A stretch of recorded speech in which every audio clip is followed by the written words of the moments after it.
Merci de m'avoir invité. Je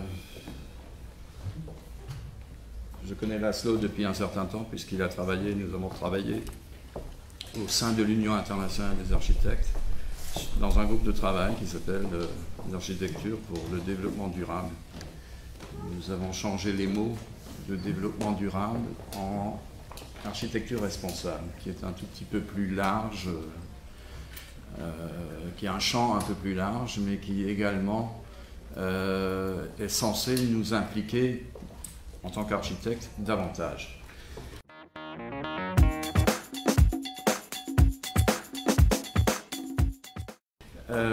J'ai entendu les paroles de Monsieur le secrétaire général concernant les initiatives prises ici en Hongrie sur le sujet qui nous préoccupe tous aujourd'hui, qui est celui des économies d'énergie et aussi d'éviter un certain nombre de défauts que comporte l'industrie de la construction. Je peux le rassurer, la Hongrie n'est pas le seul pays où on nous dit on n'a pas assez d'argent. C'est pas le seul pays où on dit combien ça coûte plus cher. La question qu'il faut se poser, c'est coûte plus cher que quoi?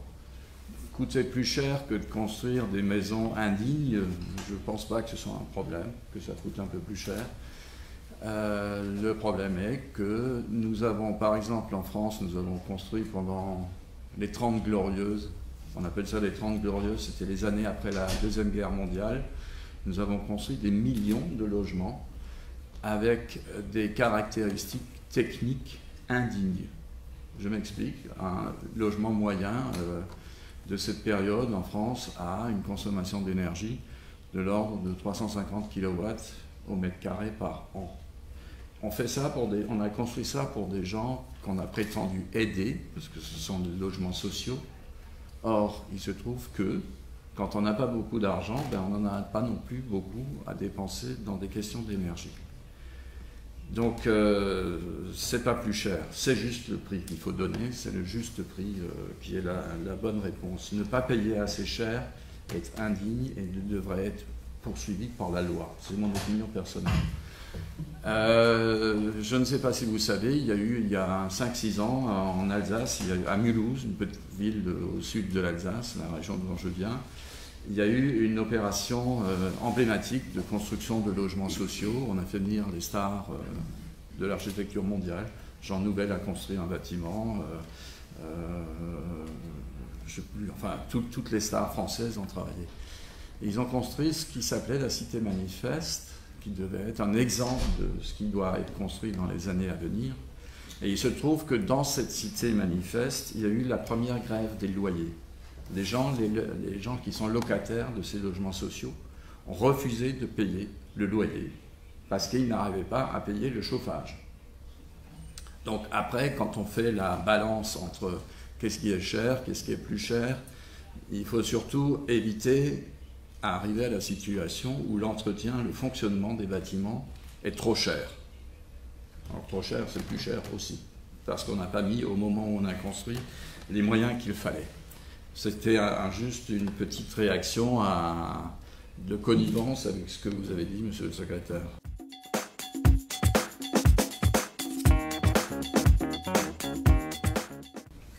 Au sein de l'UIA, nous avons 131 sections membres, donc les points de vue sur les questions qui nous préoccupent, notamment en ce qui concerne l'énergie et un peu plus large aussi, l'environnement, les points de vue sont absolument différents que l'on écoute les gens en Australie ou que l'on écoute nos voisins autrichiens ou suisses ou les Scandinaves. Les propositions faites dans toutes les parties du monde sont un tout petit peu différentes. Alors, la notion par exemple, la notion de maison passive, à laquelle j'adhère pleinement, puisque c'est la raison pour laquelle je me suis un peu engagé sur ce chemin.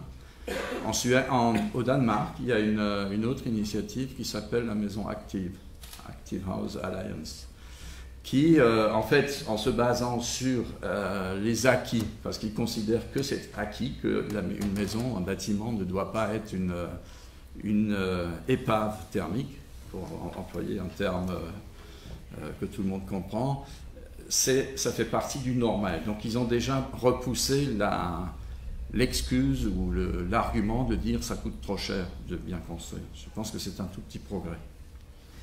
Alors, vous savez que la société entière s'occupe théoriquement de l'environnement. Nous avons eu au mois de juin cette année le sommet à Rio, de Rio+20, à laquelle j'ai participé en tant que président de l'UIA et dans laquelle j'ai rencontré un certain nombre de chefs d'État, notamment notre président de la République française. Alors, il a été dit dans la presse européenne en général et française en particulier que ce sommet avait été un échec total puisque aucune décision importante, aucun engagement fort n'avait été pris.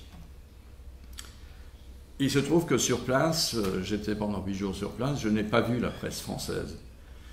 Donc je les accuse de faux, de propager des informations qui sont fausses, parce que juste prendre ce qu'on lit dans les agences de presse qui ont un certain intérêt, mais peut-être pas l'intérêt suffisant sur les questions pour distribuer cette information, je trouve cela proprement indigne.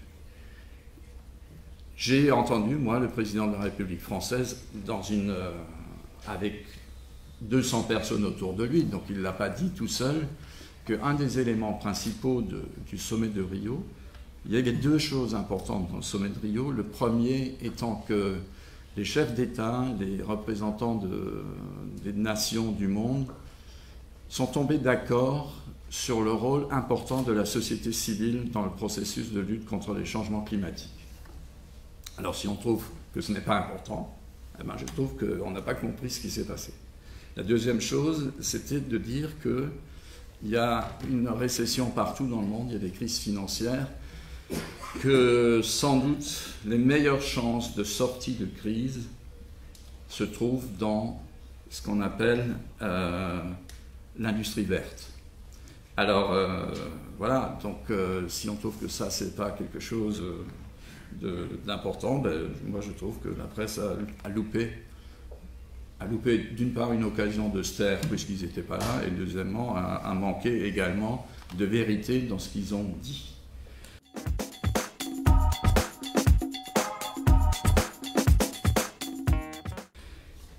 Il se trouve que nous, les architectes, avons un rôle de leader de ce fait, à partir de ces 2 constats de société civile et d'économie verte.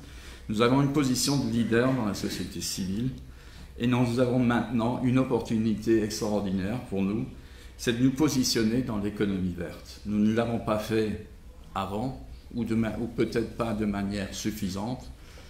Nous avons des pays où 50% des architectes sont au chômage, par exemple l'Espagne. C'est des chiffres catastrophiques.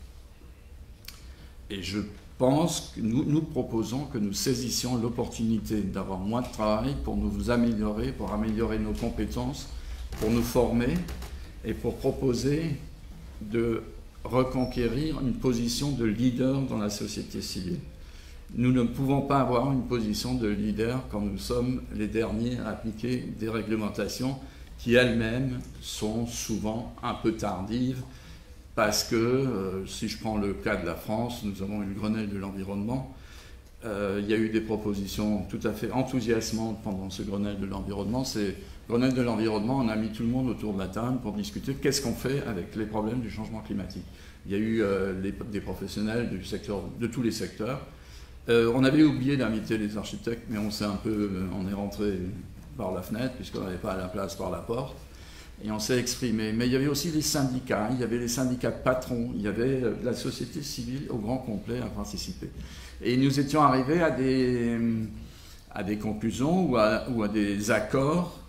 Par exemple, on était arrivé à dire que dès lors qu'un architecte suit la construction d'un de ses projets, c'est lui qui signe à la sortie le papier certifiant que la maison a été construite d'après les standards ou d'après les normes actuelles les plus pointues. Cela aurait été une excellente opportunité pour la profession des architectes. Malheureusement, il y a eu du lobbying, comme toujours, d'un certain nombre d'industriels ou ou de gens qui ont d'autres intérêts, qui avaient peur que cela donne une trop grande place aux architectes. Alors moi je suis content quand les architectes ont une trop grande place. Malheureusement ce n'est pas encore tout à fait le cas. Donc c'est le moment, disais-je, de renforcer notre position de leadership puisque nous en avons l'occasion. Et c'est aussi le moment, toutes les discussions que nous avons eues, toutes les expériences que nous menons à travers le monde nous montrent que nous devons travailler, ce qui a été dit aussi, avec d'autres partenaires. Nous ne sommes plus les architectes, nous étions sur un piédestal, nous ne sommes plus sur un piédestal, nous avons à reconquérir une place et nous avons à le faire avec d'autres gens, avec des spécialistes, avec des ingénieurs, mais aussi avec des scientifiques, avec les gens qui réalisent, donc les entreprises qui construisent nos projets, mais aussi les gens qui habitent dedans, qui utilisent nos projets, parce que vous pouvez dessiner le plus beau, le meilleur projet possible de maison passive. Si vous avez à l'intérieur une tribu bruyante qui ouvre toutes les ouvertures possibles parce qu'ils ne supportent pas de vivre dans un espace confiné, ah ben, ça ne marche pas. Le projet de la maison passive ne fonctionne pas quand on ne garde pas toutes les caractéristiques techniques qu'elle doit avoir. Donc, ceci donne deux occasions. Soit on éduque les utilisateurs, soit nous révisons nos manières de concevoir. Parce que il est vrai que construire une maison 100% étanche à l'air en Suède, ça a du sens. Mais construire la même maison totalement étanche dans le sud de l'Europe, ça a peut-être un tout petit peu moins de sens. Je connais une partie de la France qui s'appelle la Corse, que vous devez connaître aussi. Si vous n'entendez pas de bruit, on se met à l'abri. Ça veut dire qu'il y a quelque chose qui va se passer prochainement. Ça s'appelle les nuits bleues ou autres événements. Et on a besoin du contexte social. Et le contexte social, souvent, c'est du bruit. Pour entendre le bruit, il faut que la fenêtre soit ouverte. Alors, comment faire une enveloppe thermiquement efficace avec des fenêtres ouvertes? Eh bien, peut-être il faut changer la manière de faire cette enveloppe. Peut-être il faut davantage travailler sur l'inertie. Je ne sais pas, je ne connais pas, il n'y a pas de réponse absolue pour le moment.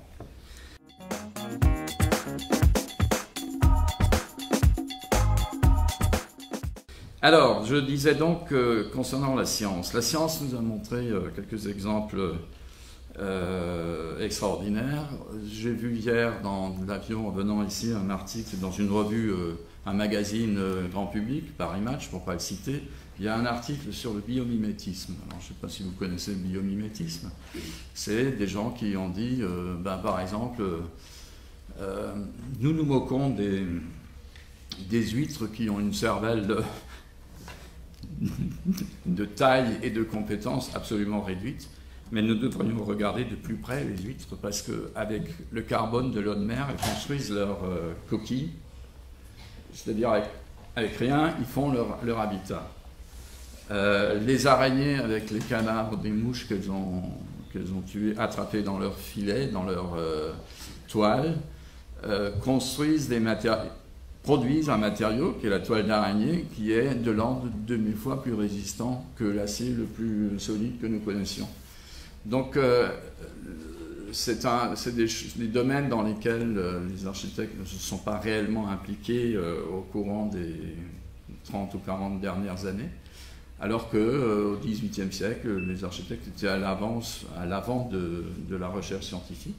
Et je pense que nous devrions retourner un peu sur les bancs des universités et des écoles pour voir ce qui se fait dans le domaine scientifique au plus haut niveau. Parce que si nous laissons les scientifiques uniquement faire, ils vont nous faire, je ne sais pas, la bombe atomique ou c'est ce qu'ils ont produit quand ils ont travaillé tout seuls. Toute organisation professionnelle ou tout secteur d'activité, à partir du moment où il se concentre sur lui-même, ne produit que des choses qui finalement ne servent pas vraiment à la société en général. La nature nous apprend aussi d'autres choses. La nature nous apprend que c'est pas blanc ou noir. Il y a des choses qui évoluent. Donc, il nous montre que nous devons évoluer. C'est ce que je disais en parlant des enveloppes thermiques complètes que nous produisons dans nos maisons passives en Europe, au milieu de l'Europe, et qui, dans d'autres pays, ne marchent pas bien. il y a un principe dans la nature, en biologie, qui est assez terrible. C'est que les espèces qui n'ont pas droit à l'erreur sont vouées à une mort rapide et certaine. Donc, il faut tirer les leçons de ça et il faut admettre le fait de pouvoir faire des erreurs. J'ai raconté tout à l'heure que j'ai construit ma première maison solaire passive par erreur. Et je revendique cette erreur parce que, comme un droit, en fait, à l'époque, personne ne parlait de maison passive, c'était en 1975. Et comme personne n'en parlait, je ne pouvais pas essayer d'atteindre cet objectif que je ne connaissais pas du tout. Et donc j'ai réussi juste par réaction par rapport à une administration de protection des monuments historiques qui m'a imposé une manière de voir sur une partie du bâtiment et qui m'a dit si tu respectes ça, tu peux faire ce que tu veux de l'autre côté. Et le fait est que cette maison est, voilà, elle n'est pas tout à fait passive, mais par rapport à ce qui s'est construit, ce qui se construisait à la même époque, elle consomme à peu près 20% d'énergie que consommaient les maisons standards de l'époque. Et c'était par erreur, c'était pas recherché. Alors bon, c'est pas réellement une erreur puisque je n'ai pas cherché à faire autre chose, mais j'ai appris de l'erreur. La même chose est quand à travers le monde nous nous adressons aux questions environnementales, de temps en temps, nous en tant qu'Européens, leaders théoriques du monde, technologique, de temps en temps nous disons, bah tiens, là dans ce pays-là, ils font c'est pas correct leur manière de traiter la question. Je donne un exemple. J'ai été invité il y a 2 ans dans un jury de concours en Asie, dont le titre du concours c'était Design Against the Elements, c'est-à-dire concevoir contre les éléments. Ça se passait aux Philippines. Aux Philippines, il y a tous les ans des inondations, il y a tous les ans 600, 800 morts du fait des inondations. Donc la généreuse initiative de l'organisation professionnelle des architectes des Philippines était de dire on va s'occuper, on va faire en sorte que ce que nous dessinons, ce que nous concevons, va résister aux inondations. Et dans les discussions que nous avons eues, nous étions un jury international, nous avons réussi à changer le terme du concours de Design Against the Elements, nous avons transformé en Design with the Elements, c'est-à-dire les éléments existent, donc il faut en tenir compte dans notre conception. Autre point de la science nous a montré que certains des matériaux que nous utilisons sont dangereux pour l'homme. Alors, je ne sais pas si vous avez été au courant de la directive européenne REACH, il y a quelques années, qui avait comme objectif d'identifier les nuisances ou les toxicités possibles des matériaux de construction. Il se trouve qu'il y a eu un lobbying forcené de l'industrie chimique pour éviter que cette directive aille au bout des propositions qu'elle voulait faire. Donc on a cédé parce que les fabricants de peinture hollandais ont dit si vous appliquez cette directive telle qu'elle est rédigée à l'état de projet, nous mettrons 500 000 personnes au chômage parce que nous ne pourrons pas continuer à fabriquer tel que nous fabriquons. Donc il y a un réel problème. Voilà. Alors, en tant que professionnels sachants des architectes, nous portons la responsabilité, quand nous savons qu'un matériau présente des dangers, notre responsabilité personnelle est impliquée. Et c'est là que le terme architecture responsable reprend ou prend encore davantage de sens.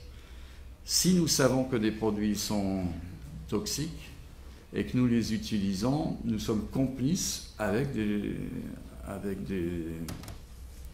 des responsables qui peuvent être poursuivis d'un point de vue légal. C'est arrivé dans toute l'Europe avec l'amiante entre 1970 et maintenant. Je sais qu'en France, on est en train de commencer à dire que ça va coûter très cher de payer les dégâts faits par ce matériau. Alors que ce matériau est un matériau très bien, sans doute le meilleur matériau possible de protection contre l'incendie. Il était aussi utilisé dans l'industrie automobile. Les meilleures plaquettes de frein sont en amiante, c'est vrai. Mais sauf que l'homme n'est pas équipé pour pouvoir respirer un air contenant des poussières d'amiante. Des récentes recherches ont montré que certains solvants utilisés dans les matériaux de construction s'accumulent dans les corps humains, donc ils s'additionnent. Des chercheurs anglais ont montré que chaque produit pris séparément dans des doses prescrites présente des garanties de non-toxicité, mais que dès lors qu'on en a 2 ou 3 qui s'additionnent, ça devient un mélange que l'on appelle un mélange explosif. Alors il se trouve que ces toxines s'accumulent notamment dans le lait maternel. Donc aujourd'hui, continuer à utiliser des produits contenant ces produits toxiques est absolument, je ne sais pas le terme qu'on peut employer, mais c'est criminel, parce qu'on ne peut pas, ou alors il faut cesser d'avoir des enfants et de les nourrir avec du lait maternel.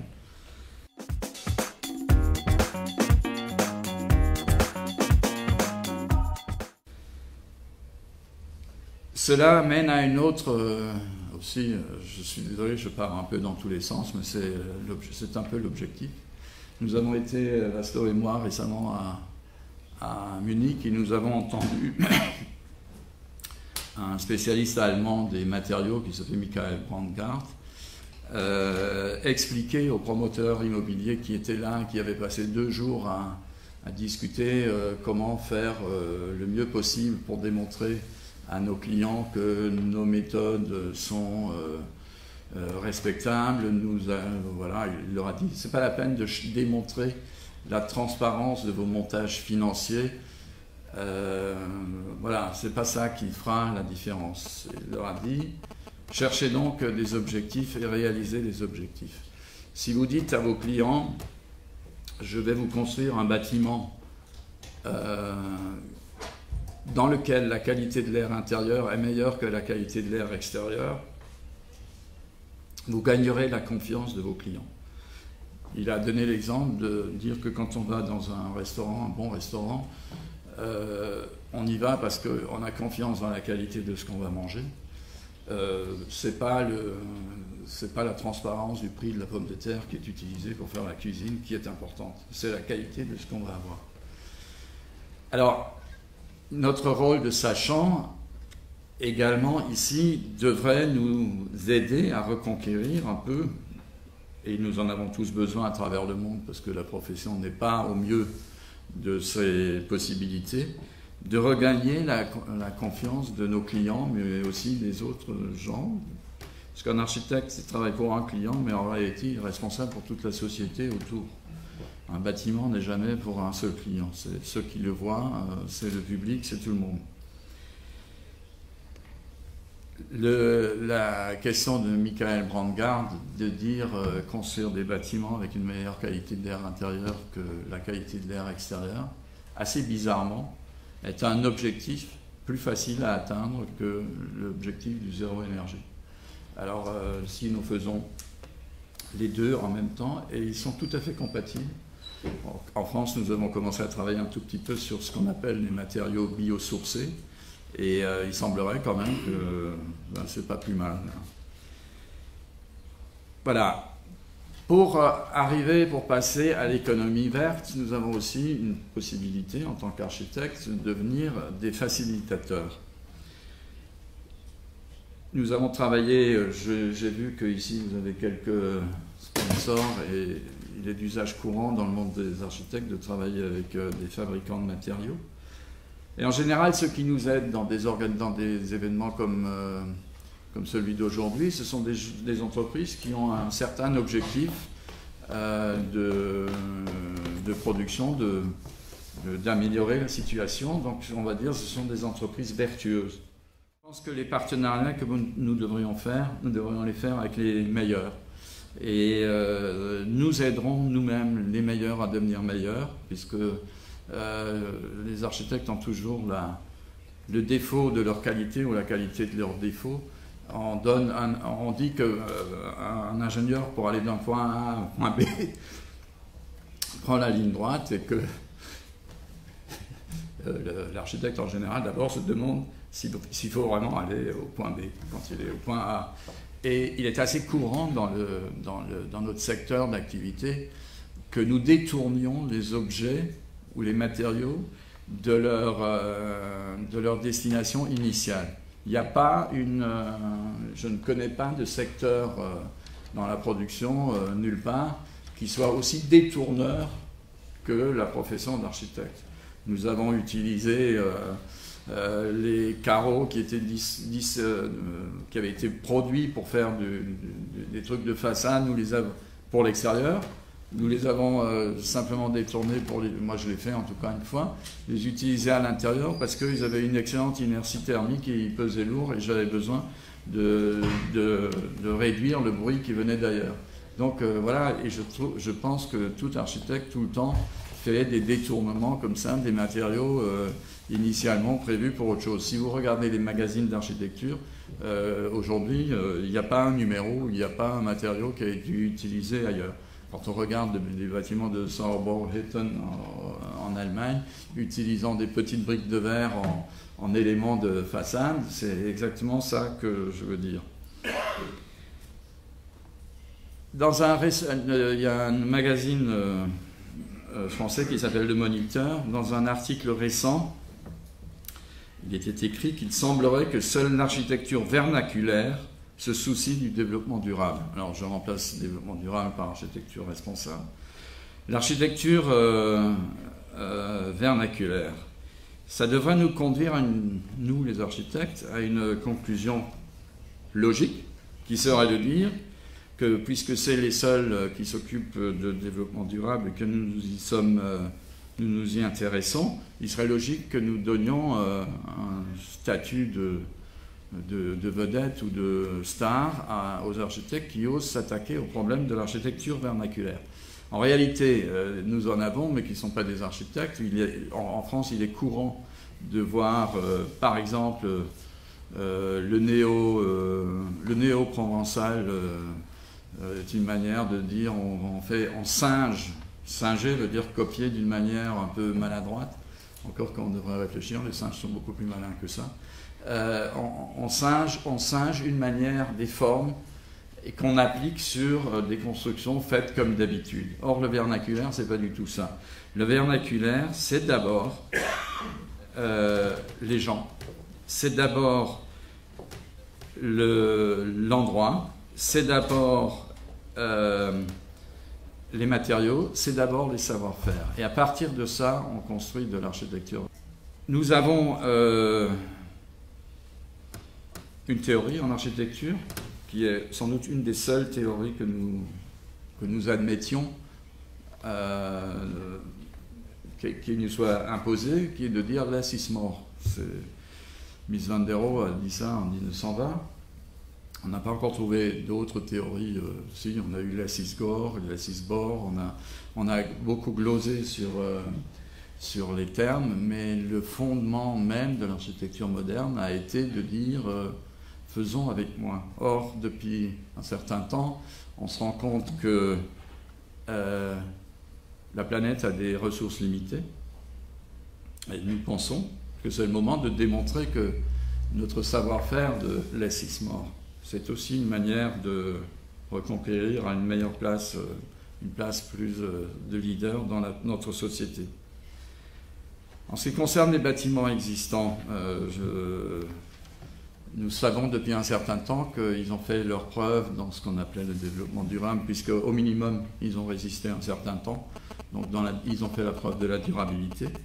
Ils ont aussi fait la démonstration de savoir-faire et de technologies qui sont efficaces. À l'heure actuelle, savez-vous que 60% des constructions dans le monde sont faites en terre? C'est assez étonnant. Le béton n'est pas le premier matériau. C'est le premier matériau utilisé par les architectes. Mais ce n'est pas le premier matériau de l'humanité. Le premier matériau de l'humanité, c'est la terre. Les constructions en terre. Alors là aussi, il faut que nous nous améliorions, il faut que nous regardions ailleurs comment se font les constructions, comment ces constructions ont été faites durant des siècles et ont résisté. Le monde entier s'est ému des attaques contre les bâtiments de Tombouctou, ils sont en terre. Donc évidemment, c'est triste que ces bâtiments aient été démolis partiellement par ce que nous appelons des terroristes. Le bonheur dans le malheur est que c'est relativement facile à refaire. Ça ne coûte pas très cher de remettre la terre en place. Il faut juste le savoir-faire.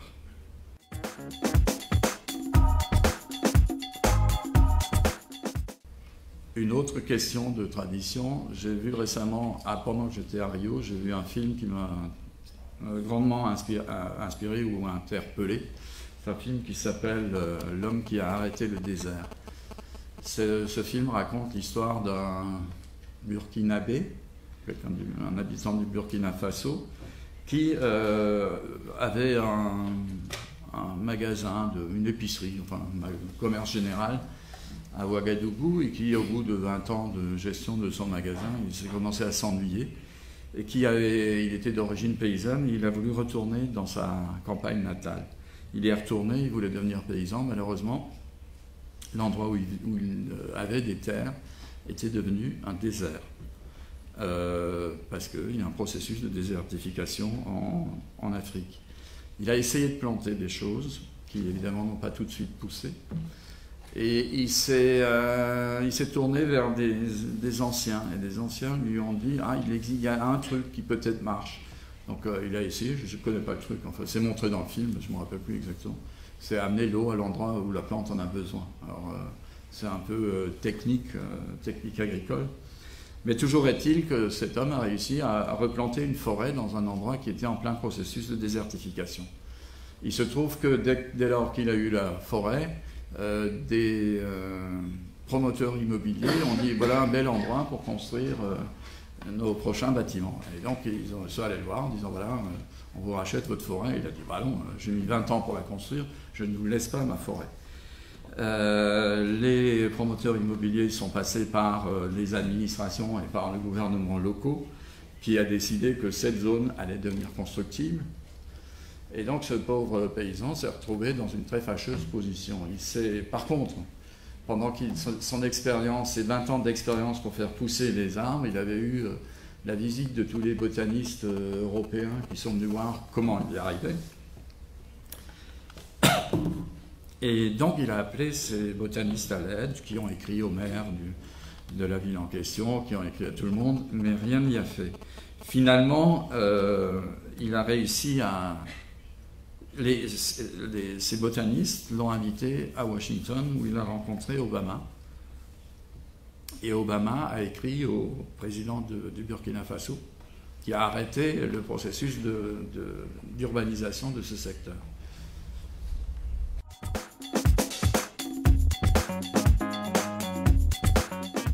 Ça nous amène à deux ou trois possibilités. Enfin, il y en a sans doute davantage. Enfin, personnellement, j'ai vu deux possibilités. Quand en Europe moyenne, nous essayons de réduire l'étalement urbain, nous utilisons tous les arguments possibles dans le genre ça coûte cher, ça prend de l'énergie, il faut des infrastructures, voilà. Et nous oublions le principal argument dans notre argumentation, qui est celui d'accorder à la terre, au sol, une valeur de ressources de production de nourriture ou de végétaux ou de... voilà. Et nous avons lancé un travail commun avec la Fédération internationale des architectes paysagistes pour nous occuper de cette question. Alors, il y a des villes qui ont eu recours, avant d'autres, à ce qu'on appelle aujourd'hui l'agriculture urbaine. Le bon exemple, c'est Cuba, quand l'Union soviétique a disparu. La production agricole de Cuba n'a pas permis de nourrir les gens, et les gens ont inventé l'agriculture urbaine, c'est-à-dire à la Havane, sur leur balcon, ils ont fait pousser leurs tomates ou autres légumes. Je ne sais pas exactement tous les légumes qu'ils ont fait, mais en tout cas, est-il qu'ils ont réussi à survivre à ce qui aurait pu être une grave famine pour eux grâce à à cette agriculture urbaine. Le prochain congrès de l'Union internationale des architectes aura lieu en Afrique du Sud. Alors, je ne sais pas si vous connaissez l'Afrique du Sud. Il y a l'attention du monde entier, il y a 20 ans, 25 ans, était portée sur Soweto. Et nous connaissons tous les bidonvilles d'Afrique du Sud. Je me rappelle d'avoir vu dans une précédente conférence Joe Nohero montrer ce qu'il avait fait dans les townships. Aujourd'hui, les architectes les plus impliqués dans l'amélioration de ce qu'on appelle modestement les établissements informels, dans le temps on appelait ça les bidonvilles, ou les townships, ou les favelas. Aujourd'hui, c'est politiquement correct de dire établissement informel. Une des premières nécessités, c'est de nourrir les gens qui y habitent. Et une architecte appelée Karin Smuts montre qu'il est possible de nourrir des gens avec 2 mètres carrés. Alors 2 mètres carrés, c'est rien, c'est en général, quand on gare une voiture, on a déjà occupé 10 mètres carrés, donc on peut nourrir 2 personnes sur un sol. Évidemment, elle parle d'Afrique du Sud, la fertilité des terres n'est pas la même partout.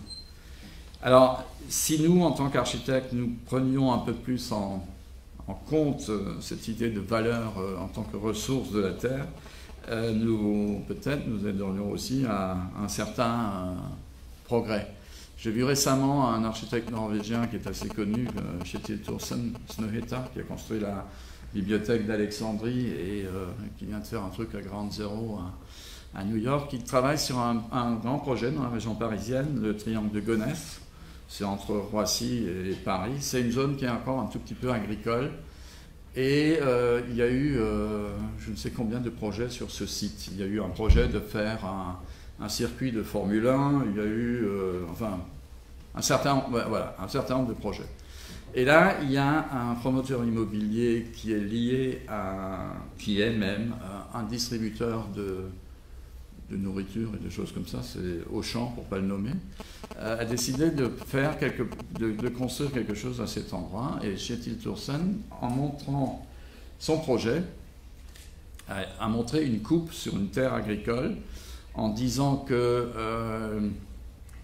la terre agricole est le résultat de la culture, mais au sens plus large que culture agricole, en disant qu'il a fallu des centaines d'années pour en sortir les cailloux qui encombraient cette terre pour la rendre plus fertile. Et ça aussi, c'est de la culture. Donc il proposait, lui, de prendre la terre, de la soulever et de mettre son projet en dessous de la terre.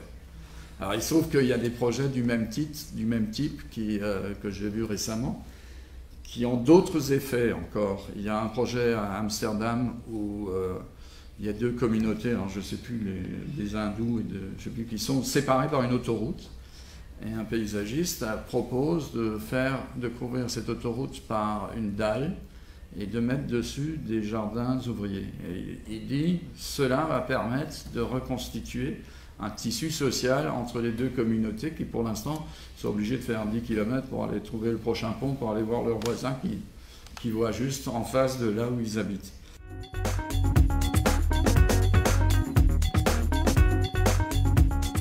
Si vous voyez mon petit Mac, là, j'ai quelque chose ici, GNH, je ne sais pas si vous connaissez. Cet acronyme, c'est en anglais Gross National Happiness. Le gouvernement du Bhoutan, qui est un petit État de l'Himalaya, avec, je crois, 800 000 citoyens, donc c'est minuscule, a, en réaction à ce qu'on lui impose d'un point de vue de PIB, a décidé de réagir il y a quelques années déjà, et donc a travaillé sur la notion de bonheur national brut à la place de produit intérieur brut. J'ai été invité à une conférence aux Nations Unies par le Premier ministre du Bhoutan, qui était venu à notre congrès à Tokyo. Et j'étais très étonné parce que le 2 avril 2012, nous étions 600 personnes à avoir répondu à cette invitation, parmi lesquelles il y avait des gens très importants. Il y avait quelques prix Nobel d'économie notamment. Donc pour parler de la différence entre le PIB et le BNH, le produit national brut, BNB, voilà, il y avait par exemple Joseph Stiglitz, qui est prix Nobel d'économie. J'ai appris là que la France avait travaillé sur le sujet, j'étais très étonné et particulièrement fier d'apprendre cela. Enfin, je n'étais pas fier de l'apprendre là, mais voilà, je disais, bon, la France a fait quelque chose sur des indicateurs on appelle ça, c'est des indicateurs de qualité. Alors, je pense que pour nous, les architectes, c'est aussi une occasion à saisir, parce que quand nous parlons de qualité architecturale, on nous regarde en général de travers en disant, ouais, c'est quoi la qualité architecturale? Alors, je donne comme exemple assez souvent la qualité architecturale, tout le monde la sent, la perçoit, et personne ne sait la décrire. Alors, c'est une science inexacte ou une science non exacte, ou est-ce que c'est une science, ou je ne sais pas.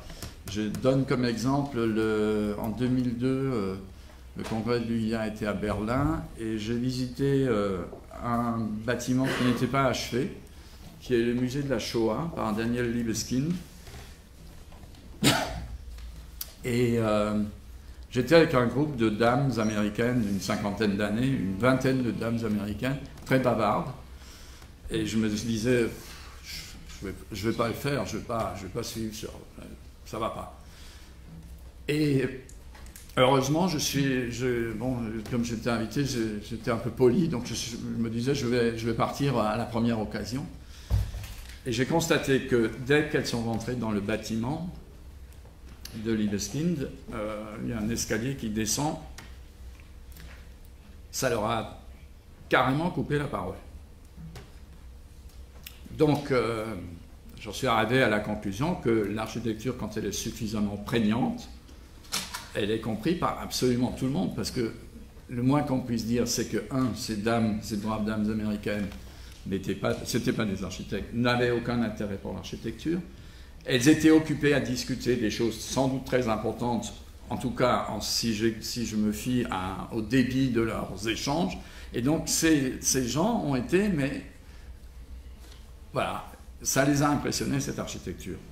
Alors, expliquer cela à quelqu'un qui parle de coût de construction qui est trop cher, c'est effectivement un objectif très difficile. Alors, je pense, une des options, c'est d'utiliser le même langage que le Premier ministre du Bhoutan en parlant du bonheur national brut, d'autant plus que c'est la première fois que j'ai entendu quelqu'un dire que l'architecture fait partie du bonheur.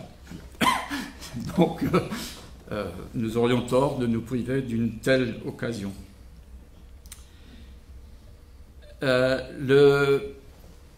Les objectifs du GNH ou BNB, il se trouve qu'en retournant la question de la seule économie vers les autres aspects de la société, par exemple, on considère, est-ce que dans un pays,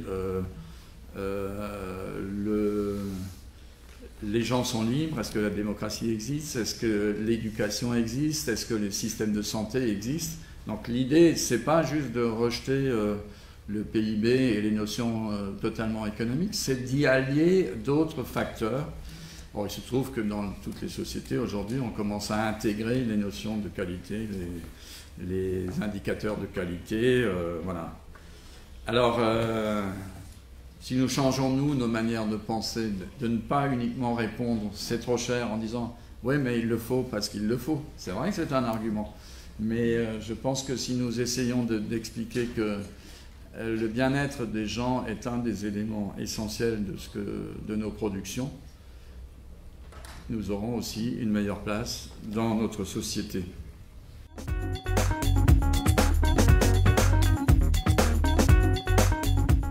Stiglitz, dont j'avais cité la présence à New York, dit que nous n'avons pas...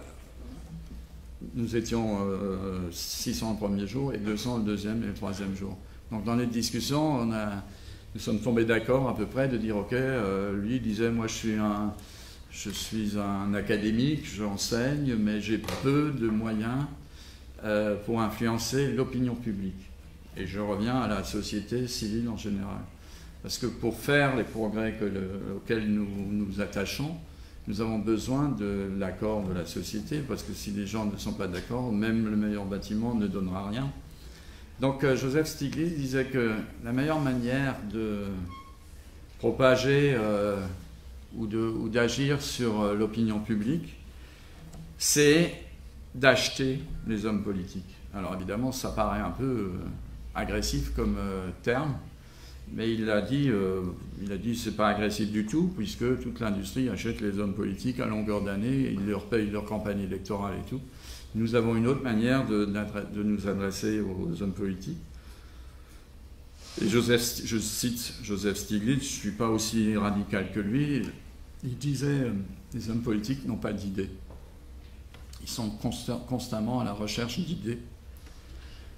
Alors, les architectes, nous revendiquons le fait d'avoir des idées, nous sommes tous des brillants penseurs.